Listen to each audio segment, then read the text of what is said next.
Alors, nous allons maintenant passer à notre troisième présentatrice, qui est Valérie Florentin. Valérie, donc, je pense que tu es là avec nous. Et Valérie, donc, est chargée de cours à l'école de traduction de la York University à Toronto et traductrice autonome dans le domaine des jeux. Sa recherche doctorale a porté sur la traduction audiovisuelle et le sous-titrage. Elle participe actuellement à un projet pédagogique pilote de son université dans le monde de l'on-grading, la non-évaluation, quoi. Elle va nous entretenir immédiatement et le titre de sa communication, c'est Pour une pédagogie inclusive, co-construction du plan de cours et ungrading. Donc, Valérie, c'est à toi. Bonjour tout le monde, merci Philippe, merci à tout le monde d'être resté là. Aujourd'hui, effectivement, je viens vous parler de deux expériences que j'ai eu l'occasion de réaliser au cours de la dernière année, donc l'année qui vient juste de s'écouler. La première, c'est effectivement la co-construction du plan de cours. La seconde, c'est l'ungrading. Je vais d'abord commencer par une petite mise en contexte rapide.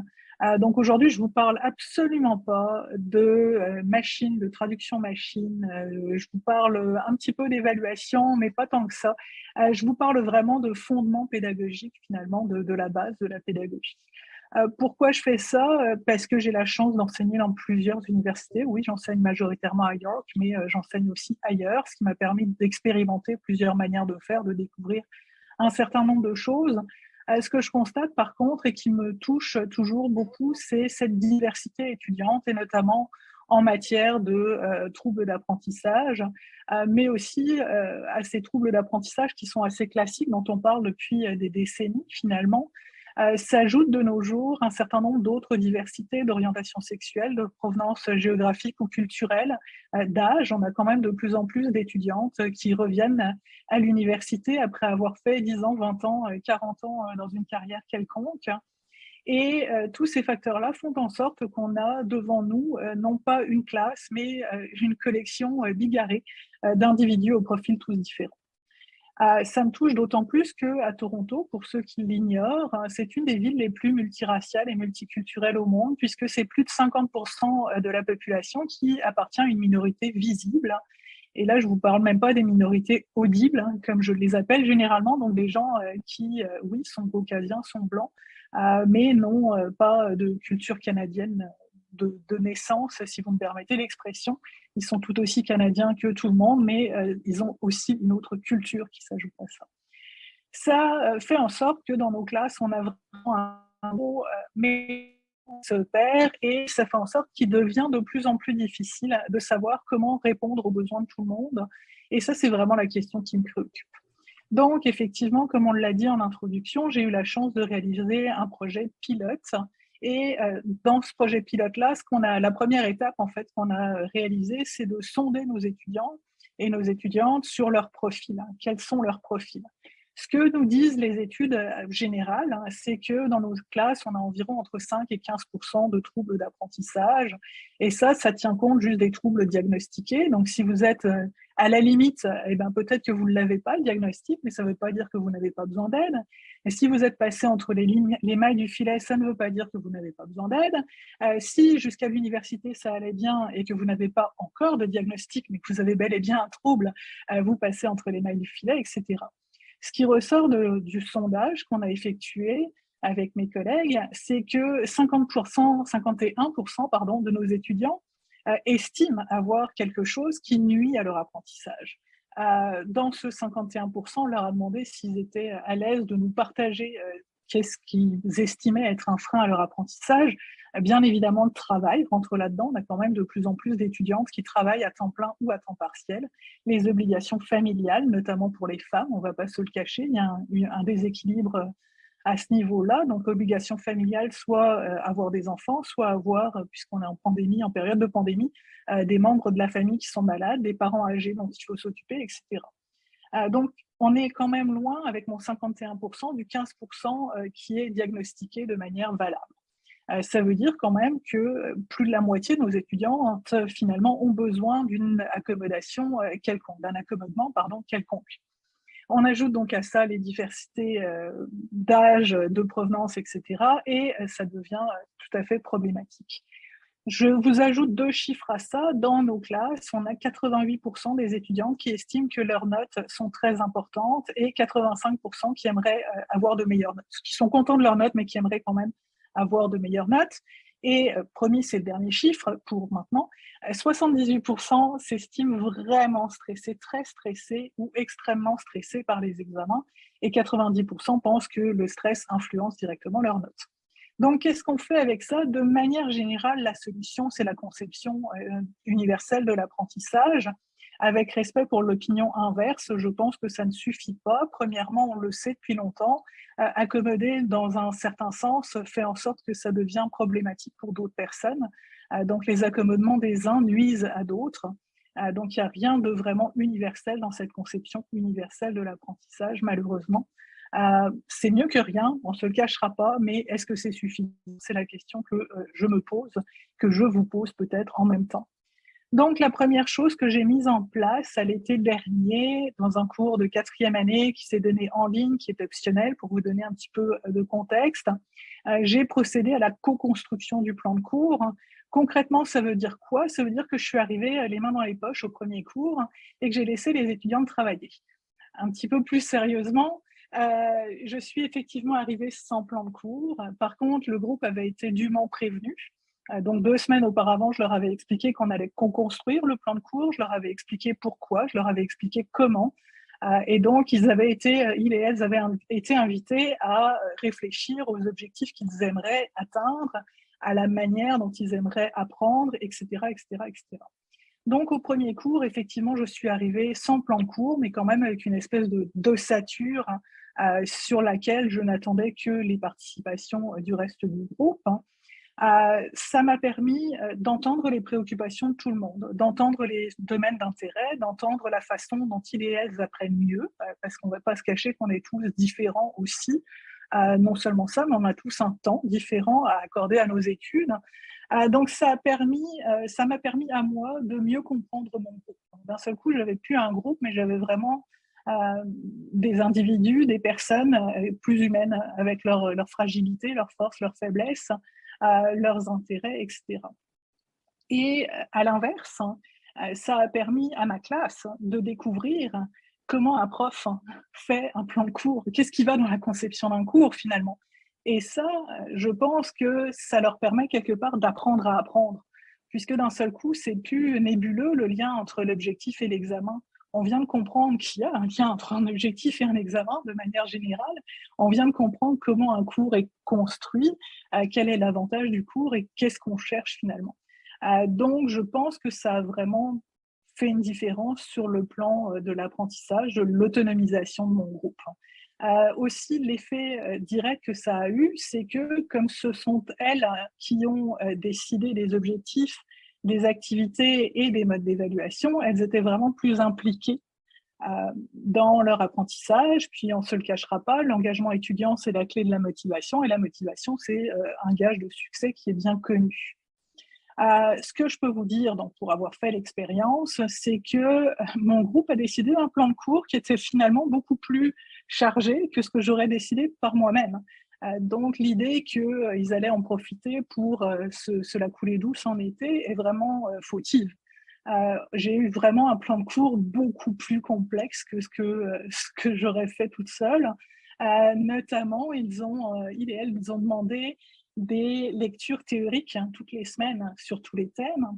Et comme elles n'étaient pas prêtes à renoncer à certains des thèmes qui les intéressaient, j'ai fini par ajouter plein de thèmes facultatifs, notamment des choses sur les langues minoritaires, les langues autochtones, l'importance du yiddish ou la revitalisation du yiddish et la traduction en yiddish, la littérature vampirique. Ceux qui me connaissent savent que c'est mon domaine de prédilection, mais ça les intéressait. Donc on a ajouté comme ça plein de capsules, et j'ai été chercher pour ça justement des capsules vidéo réalisées par des gens qui étaient spécialisés dans le domaine. Et ce que j'ai découvert à la fin de la session, c'est que tout le monde avait tout fait. Non seulement le contenu obligatoire, plus toutes les lectures théoriques, plus toutes ces capsules facultatives qui prenaient quand même du temps toutes les semaines. Ce que je peux vous dire aussi, c'est qu'il n'y a eu aucun absentéisme. Donc, c'était un cours qui se donnait en ligne le jeudi soir de 18h30 à 21h30. J'ai jamais eu d'étudiante absente. Quand il y en avait une absente, elle m'écrivait en me disant « je suis vraiment malade, je ne peux pas être là » ou quelque chose de semblable. Donc, on voyait vraiment l'implication étudiante dans ce cours-là. Pour vous toucher un mot sur l'évaluation quand même, parce que je sais que c'est toujours un point qui est intéressant, ce que les étudiantes ont retenu, c'est une formule hybride d'évaluation. Donc, il y avait des exercices qui étaient les mêmes pour tout le monde et qui étaient notés de manière assez standard. Puis, il y avait 60% de la session qui était à aller chercher sur différents exercices. Donc, les étudiantes avaient le choix entre faire 6 petits exercices à 10 points ou 2 gros exercices à 30 points, ou un seul gros exercice à 60 points, en fonction de leur disponibilité. Est-ce qu'elles préfèrent travailler régulièrement toutes les semaines? En fonction de leur confiance en elles, est-ce qu'elles ont confiance suffisamment en leurs aptitudes pour faire un seul exercice à 60 points et risquer d'avoir une mauvaise note? Et ainsi de suite. Mais aussi, cette flexibilité-là a été conçue en termes de taxonomie de Bloom. Donc, non seulement j'avais des exercices qui étaient d'application, simplement, pour celles et ceux qui en étaient là. J'avais des exercices qui étaient plus poussés sur de la réflexion, sur de l'analyse, sur de la recréation, etc. Donc, il y avait plein de moyens de jouer avec ces modes d'évaluation. Globalement, je peux vous dire que c'est quelque part plus agréable à corriger parce que déjà les dates d'évaluation sont toutes réparties différemment en fonction des exercices. Et ça veut dire aussi qu'on n'a pas 20 copies semblables à corriger dans la même journée. C'était honnêtement sympathique. Donc voilà pour mon expérience de la co-construction. En ce qui me concerne, ça a été une super belle expérience. J'attends de retourner sur le campus pour la réaliser en direct au mois de septembre. Ma deuxième expérience que j'ai réalisée dans d'autres cours, c'est l'ungrading. Alors, l'ungrading, on en parle depuis quand même une bonne dizaine d'années. Ça commence à devenir populaire. C'est quoi? À la base, c'est une forme d'auto-évaluation. Donc, c'est un lâcher-prise complet de la part du prof, puisque c'est plus moi qui donne les notes, ce sont les étudiants qui se notent. Comment, selon certains critères, selon certains guides, en fonction d'un certain nombre de choses. La question qui m'intéresse, moi surtout, puisque je vous disais pédagogie inclusive, c'est pourquoi faire le choix d'ungrader. Ce qui est fascinant à lire, ce sont toutes les études qui démontrent les biais dont on est coupable malgré nous. Donc, il y a des études qui démontrent qu'on va interroger les femmes, que le physique d'un étudiant, donc les étudiants qui ont un physique esthétique, vont être mieux notés que les autres, qui ont un physique plus ingrat. On va noter aussi, et on le sait tous, qu'en fin de journée, après 10 heures de correction, on est peut-être moins généreux dans notre manière de noter que le matin quand c'est la première copie et qu'on est de bonne humeur. Et tous ces facteurs-là font en sorte que l'évaluation est finalement profondément injuste et dépend de facteurs aussi externes et subjectifs que la couleur de la peau, le physique, ou est-ce que j'ai faim ou pas au moment où je corrige. Et je pense que c'est fondamentalement injuste, premièrement, déjà. Et ensuite, qu'on le veuille ou non, on note, j'ai l'anglais en tête, on note sur une espèce de courbe. On a tous dans la tête cette idée de distribution normale, hein. Mais cette distribution normale-là, elle n'est pas aussi normale que ça, en fait, quand on y réfléchit bien. Et je m'en suis rendu compte de ça qu'on note sur une courbe par une anecdote toute simple. En ungradant, j'ai proposé à une étudiante de lui remonter sa note. Donc, quand on ungrade, la notion de base, c'est on ne se garde pas le droit de descendre les notes des étudiantes, on se garde par contre le droit de remonter les notes si les étudiantes se sont montrées trop sévères envers elles-mêmes. Donc, j'ai approché une étudiante en lui disant « Écoutez, par rapport au reste du groupe, je pense que vous êtes notée trop sévèrement. » Et je me suis fait répondre « je ne veux pas que ma note remonte parce que je n'ai pas fait d'effort. Donc, je ne mérite pas mieux que la note que je me suis donnée. » Et là, ça démontre que cette étudiante-là, son pas d'effort, il vaut probablement mieux que le beaucoup d'efforts de quelqu'un d'autre. Mais est-ce que ça veut dire qu'elle devrait avoir une meilleure note? Pour elle, non. Elle a très clairement refusé que je remonte sa note. J'ai respecté son choix, c'est le principe de l'ungrading. Mais ça démontre que inconsciemment, je note en fonction du reste du groupe, en fonction de ce que le reste du groupe me donne. Est-ce que c'est juste? Non plus, parce qu'il y a des années où on va avoir des groupes plus forts que d'autres. Et l'autre risque, c'est qu'on note par rapport à ce que nous, on est capable de faire. Et ça, c'est encore plus injuste parce que, entendons-nous sur le fait que si on est prof, c'est quand même parce qu'à la base, on est sûrement de bons traducteurs. Donc, tous ces facteurs-là font en sorte que l'ungrading me paraissait être une belle option. Donc, comment on ungrade? Ça commence par des discussions sur les notes. Qu'est-ce qu'une note? Que représente une note? Que devrait représenter une note? À quoi sert une note? Et puis après, c'est une discussion ouverte. Donc, à quoi sert une note pour les étudiants? C'est pas la même chose qu'à quoi sert une note pour nous. Moi, j'ai besoin de notes parce que mon université me demande de rentrer une note. C'est aussi simple que ça. Les étudiants, eux, dans leurs notes, ils ont besoin d'une note pour savoir comment ils se comparent aux autres, peut-être. Il y en a certains, et je trouve ça toujours dommage, qui ont besoin d'une note pour savoir leur valeur personnelle. Donc, c'est pas tant leur devoir qu'on note, mais leur performance, leur identité, quelque part. Ce que je trouve là encore plus dangereux, parce que moi, quand je mets une note, c'est pas sur l'étudiant, c'est sur la copie, donc sur un instant T, finalement, dans la vie de cet étudiant, indépendamment de ce qui peut arriver en dehors dans sa vie. Donc, tous ces facteurs-là, toutes ces discussions-là sur les notes, là encore, ça permet à l'étudiant de voir l'envers du décor, de savoir comment un prof note, en fonction de quoi on note, qu'est-ce qui fait la différence entre 79% qui chez moi vaut B+, et 80% qui va valoir A. Pour nous, c'est un point. Pour les étudiants, ça peut être la fin du monde. De ne pas avoir A, il y en a certains qui s'en remettent difficilement. Puis en même temps, la traduction, c'est rarement juste ou faux. C'est tellement de nuances de gris, si vous permettez le recours à ce titre, que c'est difficile. Qu'est-ce qui fait la différence entre 79 et 80 ? Peut-être une erreur de notre part, simplement, peut-être une erreur qu'on n'a pas vue. Donc, ungrader, c'est vraiment ça, c'est échanger la note numérique contre plus de rétroaction. Plus de rétroaction, comment? Alors, dans mon cas, j'ai choisi de faire de la rétroaction vidéo.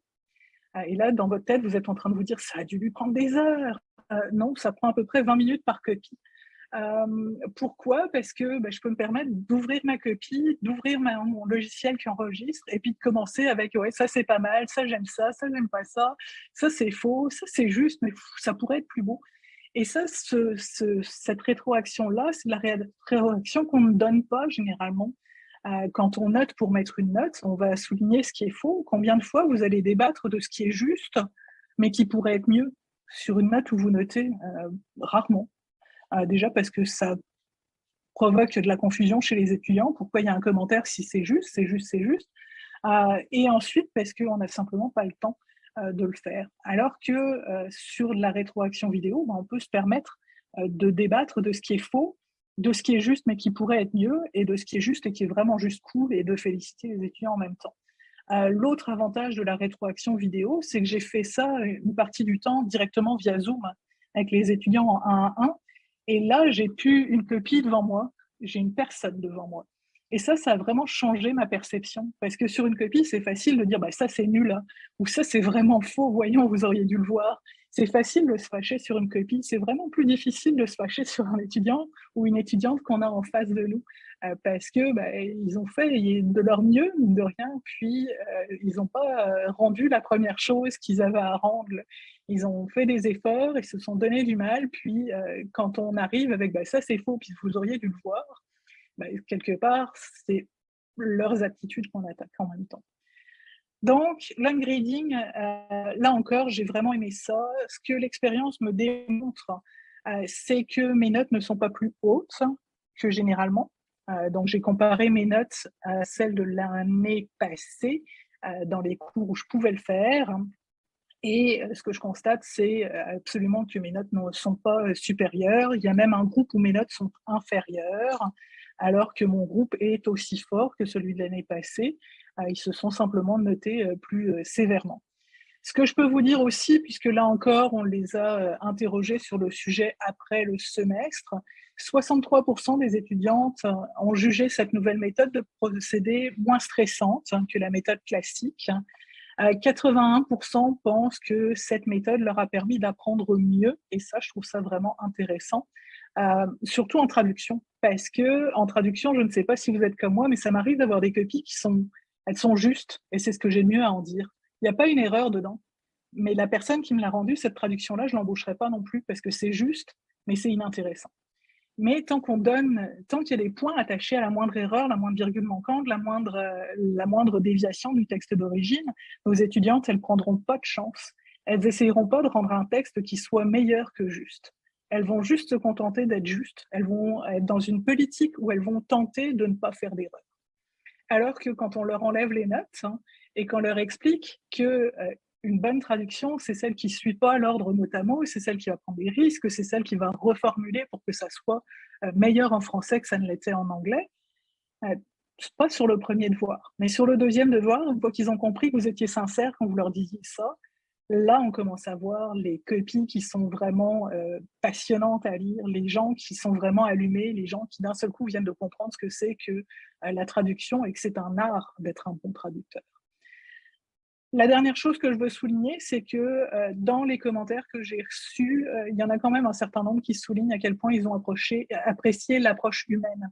Donc d'avoir la chance de pouvoir échanger, de ne pas être considéré juste comme une note ou comme un numéro dans la classe, mais d'avoir cette chance de participer au cours finalement, non seulement du côté de l'étudiant, mais aussi de l'autre bord un petit peu, que ça soit en construisant le cours avec moi, soit en s'auto-évaluant.